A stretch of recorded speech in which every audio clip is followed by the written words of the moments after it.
All right, guys, what's going on? Welcome back to the Everything College Football Podcast. Today, me and Nick here. We'll be looking at Nebraska football. The Cornhuskers are in the lab today, breaking down the future of this program and why they are potentially ready to compete here under Matt Rhule. It's been a long time since they've been in a bowl game, Nick. Obviously, Scott Frost was a completely failed experiment. They were able to go out and get Matt Rhule, who has had great success at Temple and Baylor. Was not very good himself for the Carolina Panthers, and it just seemed like a perfect match made. Rhule, pretty solid season in 2023. Nice debut year for him out here in Lincoln. 3 of the 7 seasons combined at Temple and Baylor resulted in double-figure win totals.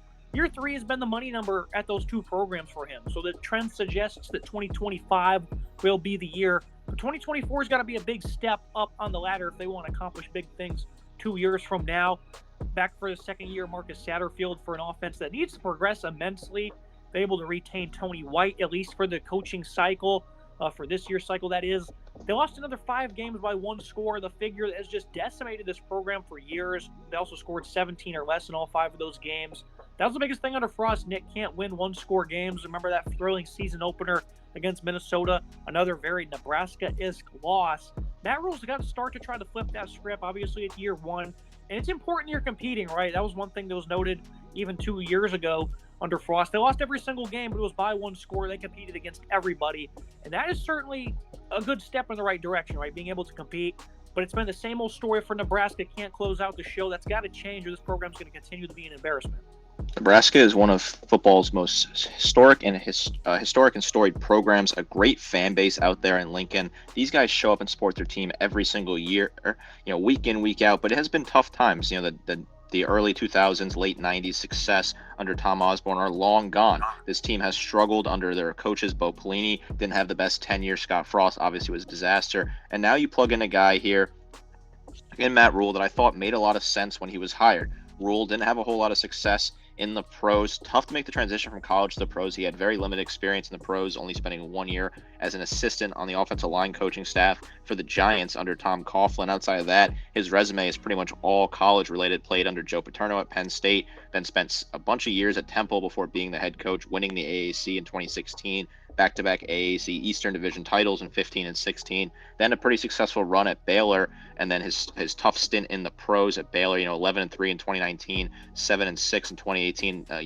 Inheriting a program decimated from this scandal-ridden past that program had. I think Rhule's a fantastic head coach. I've been saying for a very long time that Nebraska is college football's biggest sleeping giant. You plug the right coach in there, this program can win immediately. They have a great fan base, great booster support in the NIL era. They'll have a lot of money. Rhule has not been candid about it. He's been out there speaking the truth about NIL, saying, look, if you want a quarterback, you have to pay for it. And we're going to talk about that quarterback that they got very soon. This team is a very talented team, very strong on the defensive side of the ball. They were in a lot of 1-score games. The offense certainly needs to continue to improve.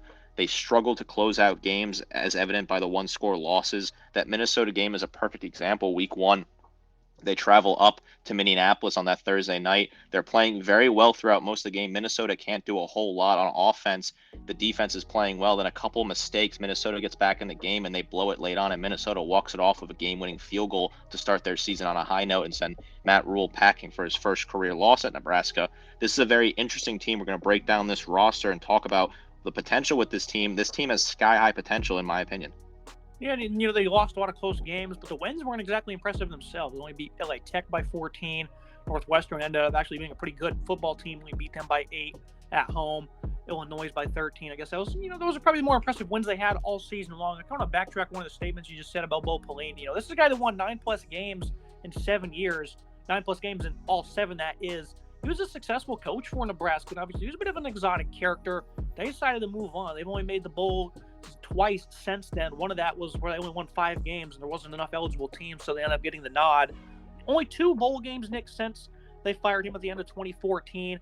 Obviously, the Scott Frost era was, abysmal. 5-7 first year under Rhule. I mean, the Sea of Red is very faithful to this program, and like you said, this is really a sleeping giant. If they can start getting competitive. It seems like every time they played Ohio State, they would get obliterated by 50, 60 points.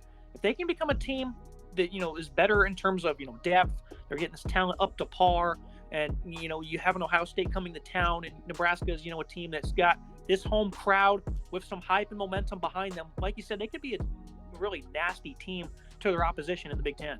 I think it's certainly possible this team can be a very dominant team. We've seen Nebraska in the past have great success as a historic program. Tom Osborne took this team to great heights in the 90s, and then Frank Solich was fantastic for them in the early 2000s as well, kind of carrying on that tradition. This is a very historic, strong program. Memorial Stadium, when that place is rocking, it's very tough to play there. They sell out pretty much every single game. They have a great sellout streak. I believe it's 390 something non-consecutive games that they have sold out. It's just incredible records for this team, or consecutive games, not non-consecutive, but they sell out a lot. They sell out pretty much all their games. They have a great, strong, faithful down there in Lincoln. And now they have a coach here that has a vision. He's building this team from the trenches within. His recruiting class is very, very strong early on. They're trying to bring in some nice weapons to get this program kicking. And again, they lost 5 games by 1 score. They scored 17 points or less in all those contests. That's going to be the biggest thing here for Nebraska is, Scott Frost was supposed to be the offensive guru who could get them clicking on that side of the ball, and he just never did it. They're hoping that Dylan Raiola, the second-ranked quarterback prospect, 7th overall, will be the answer. He was committed to Ohio State for a bit. Then he was crystal balled to USC, ends up giving up what seemed to be his final verdict for Georgia after moving out to Buford to play high school. I always felt, though, during his recruitment that he would end up at Nebraska. His dad, Dominic, played 14 years in the NFL as a Cornhusker legend. His his dad's brother, Donovan, is the offensive line coach, and he's been in that position since 2022. The lineage was always evident, but Scott Frost wasn't a desirable guy to play for, so when they added Matt Rhule, it seemed that this was going to be the man that could push them over the top for it. But it took them to the final hour before they got that flip and that signature, Nick. I'm not shocked that he ends up at Nebraska, but for them to be able to do that on, early NSD weekend, big shock for me. But it was something they had to have had happen, and I think the NIL package may have came in to help push Raiola over the top there. Great job by Rhule, though, and his crew not to give up, because this guy, I just named off 3 of the best programs in the country he could have played at. Nebraska, like we said, haven't been to a bowl game in almost a decade, it seems. For them to be able to go out there and get this recruit, not let them slip out of their hands, was massive for them, because I would have been incredibly disappointed if that ended up being it, where he was going to a different program. Nebraska, they needed this one, and they got it. Getting Dylan Raiola is an incredible add for this program. His commitment, like you said, was a roller coaster ride. Originally Ohio State, then USC. And when he moved to Georgia to start playing at Buford, a very historic, a strong program in the state of Georgia, wins a lot of state titles, a pipeline to Athens these days. It kind of felt like, all right, he's going to commit to Georgia, plug him in there. Kirby Smart's going to get his guy. He's playing high school ball in the state of Georgia. But then last minute, the final check came in, I guess, and he ends up committing to Nebraska. And it's a huge get for Matt Rhule and company. This is a kid that's an absolute star potentially at quarterback, a incredible recruit, the 2nd overall quarterback at his position in the class, 7th ranked player in the class of 2024, a true 5-star, 6'3", 230, great frame on him, good arm, really solid in the pocket. I like his pocket presence, great awareness. And now he's a guy that you can plug in early on in a program like Nebraska and have success. If you can get the right weapons around him as well with the portal or with recruiting classes, he can be very successful very early on. This is a great ad and, kind of that superstar ad that Nebraska need to kickstart this new era here with NIL. They got a lot of money there. They shell out the money and they got a star. Yeah, Raiola has an NFL caliber arm, generates plenty of velocity, got some pretty good mobility for that size that you talked about. This is a good quarterback guy that they certainly have been searching for. Last year with Jeff Sims, who just didn't show any progression at all, hit hardball, was kind of forced into a role there. He did a good job running the ball, but they need more than just a one-dimensional quarterback who can only run the ball. And Raiola, he's expected to give that to him. Him being the day one starter is also a pretty good selling point, right? Forget whoever the coach is and forget about the money, right? That's something that's important too, being able to play right away.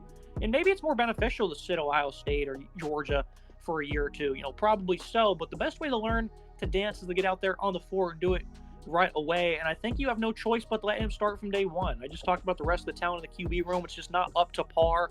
This is what's best for both parties long term, is letting him get out there and face, be in the thick of the flame right away.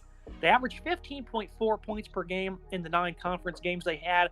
I want to see this from minute 1. I want to feel the excitement when they host Colorado week 2. A big chance early on to make a statement from this player. Obviously, Colorado's defense was abysmal last year, but if he goes out there and puts up 400 yards and 4 touchdowns on Deion Sanders, the whole world's going to know about it, Nick, and so will the rest of this conference. I think Raiola starting from day 1 has to make sense. I don't think if he doesn't start in year 1 that's going to lead him to transfer or anything like that. I don't believe. There's obviously not a lot of loyalty in today's era. So they have no choice really but to start him, it seems, not just for potentially long term, but for being able to immediately compete and for this young man's development, he's got to be the starter day one. I think you have to start him day one. I think it doesn't make any sense considering the quarterback depth chart is very weak under him. Henrik Harburg played 10 games for this Nebraska team, was not great. 49% comp rate, 7 touchdowns, 7 picks. Had a few rushing touchdowns, but he is not really that talented of a player for this team long term. And then Daniel Kalen, a 3-star from Nebraska, 6'2", 198, true freshman as well. But right, 3-star, you're falling down the pecking order at that point. I think you kind of have to start Raiola here, throw him in there, plug him in, and see what he can do early on. He's very talented. I think he's got a great head on his shoulders, and it makes a lot of sense for me to start him immediately. His dad playing for Nebraska, that makes him more loyalty. If he doesn't play early on, I think he'll have some loyalty to the program, despite loyalty not really being very, very prevalent in college football these days. I think you do start him early on, let him get comfortable, plug him in, and see what you can do with this offensive weapons around him. Yeah, I certainly think Raiola can be the one who leads the turn of the tide and getting this program back to being respected and competitive. Looking at some of the other areas on this roster, because it's going to be more than him. But the offensive line was better. They progressed a good bit 2 seasons ago. They were the worst in football. They're still bad, but the interior offensive line was better. Justin Evans-Jenkins, Ben Scott were pretty solid for them on the interior. They landed Florida transfer Michael Mukaza. He was the only add to this offensive line in the portal, so a very interesting approach here from Rhule and Donovan to only, not pursue many guys and stick with what they have. The tackle spots are still very poor. Bryce Benhart, he improved a good bit. Teddy Proshka was surprisingly serviceable when he had to step in at left tackle. This is an offensive line that's still going to be a topic of discussion. Nick and Raiola, he's going to be out there maybe running for his life. But at times they were able to run the ball on offense, but in terms of pass protection, they took a step in the right direction. If they can take one more sizable leap, you might have something cooking. But I just know that Turner Cochran at left tackle has just been abysmal for them. And these are the guys they're going to be running with, it looks like, in 2024. If not many advancements in the portal, what do you think's with this strategy? You think they're actually believers in this guy, or was it just bad portal work by the staff? I think it was bad portal work by the staff. It's really, pathetic that they weren't able to go out and get better pieces of the offensive line. This offensive line still has a lot of work to grow. The recruiting class is weak for it as well. They were not able to bring in a lot of pieces in the portal. So they're going to have to kind of have this weaker offensive line, plugging in pieces here and there and see if they can get the job done. I am concerned about this offensive line early on. I think building the trenches is the key to success here at Nebraska. Start building the trenches early. They need to continue to work on that and bring in better talent on the offensive line. Yeah, look at some of the skilled positions. Jamal Banks, Isaiah Neal, they added in the portal, wide receiver. I think Banks is going to be a very good player for them. They still have the top-ranked recruit from their 2023 class in Malachi Coleman. And Jalen Lloyd, he had exactly 1 reception in each of the last 5 games. He had one go for 58, 66, and 73-yard touchdowns, Nick, over the final 5 games. An explosive guy who stepped up late in the year. Then on top of that, you have a true freshman and the 49th overall player in tight end Carter Nelson. I think they have the makings here, especially if Raiola can get out there and they just let him fling the ball. They can really, improve this passing attack. Again, it's going to lead to the offensive line having to hold up. But I think from a pure playmaking standpoint, they have some guys here in the building who can really take the top off some defenses. I think there are some talented players on this wide receiving core. Banks is a great add. Isaiah Naylor is a really solid player to have as well. There are some other deep, solid players in the depth here. Alex Bullock, I think he has a great opportunity to break out and be a star player for this team. I like the potential I see with him. There are some solid players in this wide receiving room, some younger players that can get some starts early on. Yeah, they also picked up Dante Dodell from Oregon at running back to join Ramir Johnson and Gabe Irvin. Solid backfield that I'm certainly a fan of. Want to see how they can do with more balance, though. Look at the defense. They get back nearly everyone. They lose Omar Brown and Quentin Newsome. Secondary should remain stout, though. Tommy Hill was great. Isaac Gifford was one of their leading tacklers. The run defense went from 189 yards per game allowed down to only 92 in a matter of a season. Michigan was the only team to put up over 4 yards per carry on them. The Wolverines really abused them on that side of the ball. But I've always alluded to how much strength they had on the D-line, and Tony White finally got them to showcase that. Guys like Nash Hutchmacher are tremendous. Prince Will Unimanellen, Cameron Linehart, the second and third highest recruits from Rhule's initial class. They got on the field and they produced. This is a defense who's going to be very exciting. I don't think they're a fluke by any means. They also get Ty Robinson back. Jimmy Ray Butler was surprising for them on the D-line. This is a unit that had some of those young guys I just alluded to step up, and the 3 other guys, Robinson, Hutchmacher, and Butler, they're all seniors. They have plenty of experience. This is an exciting defense, Nick. They also picked up Stephon Thompson from Syracuse, reuniting him with Tony White. I'm a big fan of Thompson's. I think he's a really good player. He was the only transfer they added on this side of the ball. I think the defense is going to be incredibly stout. if their offense can give them a little bit more life, I really wonder what they can accomplish in this conference in 2024. They return a lot of talented players. Isaac Gifford's fantastic, 86 total tackles, led the team, 8 pass breakers for him, a really solid player in the secondary. Stefan Thompson, I beg your pardon, is a great player they added there at the jack position. They can move him around. I think he's got a whole lot of opportunities to grow here. A good add. John Bullock, Javen Wright are 2 talented players, each at 50 tackles each. Luke Reimer's another great player, 7.5 tackles for loss, 5 sacks for him. Jamari Butler, 34 total tackles, 8.5 tackles for loss, 5.5 sacks. So a nice amount of returning production here. This is really, really solid for this team. This defense was good last year. They returned a lot of nice production here. They're very good against the run. The secondary is very sound as well. And obviously, they didn't play the hardest of offenses by any means. And when they played one of the best in the country, Michigan completely steamrolled them. But, the whole, Maryland only 13 points. That's certainly something that's very hard to do. The schedule was pretty poor last year. But again, Nick, performing is performing regardless of who it is against. And you want to go ahead and look at this 2024 schedule. I'm going to ask you what you think your expectations are for Nebraska. I would say, a 7-win regular season and a bowl victory. That's going to be it for me. I want to see improvement on the offensive side of the ball. I want to see this defense continue to perform. Even though they regress a little bit, even though I think is unlikely, those are the things I'm kind of looking for. We'll set some harder parameters when we get closer to the actual season. I'm going to go ahead and say 7 wins in a bowl win, not just an appearance. That's the expectations for me in this team. Obviously, the first half of the year, not hard. 4 straight home games open this season. 5 of the first 6 come in Lincoln, Illinois, Colorado, Rutgers, some of the teams they're going to see. And obviously, got to go on the road at Ohio State, at USC, at Iowa down the stretch. And they also host UCLA and Wisconsin. So the back half of the season is very tough. And, we'll certainly see how that plays out for them. Don't want to see them get steamrolled in those games. But they should be undefeated through the month of September, I would say, Nick. In that game against Deion Sanders, it's going to be a big one. This is an interesting schedule they have, non-conference, kind of weak outside the game against Colorado. UTEP, Northern Iowa at home, games that they should easily win. Colorado, that's a huge one on September 7th. Obviously, we have a lot of question marks about what's going on with Deion and his program. That's a rivalry being renewed, though. This team had a very fierce, these two teams were very strong rivals in the 1990s. They hated each other. They beat each other up. They were a massive, massive rivalry. We saw it renewed last year for the first time in about 20, 30 years, and now it gets to have the second leg of the home and home. Illinois at home, Purdue on the road, that's a winnable game. Rutgers at home, that's a winnable game. At Indiana's a winnable game. The last part of the schedule, right, at Ohio State, home to UCLA, at USC, home to Wisconsin, at Iowa. That's a lot of losses there that are going to pile up. That's a tough schedule, certainly. This is going to be a tale of two halves for the season, certainly for this team. But they can be bowl eligible. I think they will get to a bowl game. I think 7 wins is very realistic for this team. And getting to a bowl game, that's a good start for Matt Rhule, right? 5-7. Now you go to 7-5. You get closer and closer. You start continue to pick up wins and transition, get your young quarterback some experience. Get the fans excited for a bowl game. That's a good start for me. I think that would be a very respectable season if they get to 7-5. Now, I'll ask you again about the Week 2 game against Colorado. Like you said, a rivalry renewed. It was a very highly tuned-in game last year where Colorado ended up pulling away and winning that one pretty handily. This is going to be really exciting, though. I mean, 2 teams that didn't see the postseason last year meeting this early on in the season. The intrigue behind this one's like none other, Nick, because when would we ever say that about 2 teams that didn't make the bowl games and they're meeting early on in the season? That's going to be one of the most hyped up games early on there in September. I think it's a great matchup. I think it has a really big implications on the future for these 2 programs. They played last year, which was really important for them early on. I think that we got a lot of eyeballs on those 2 teams.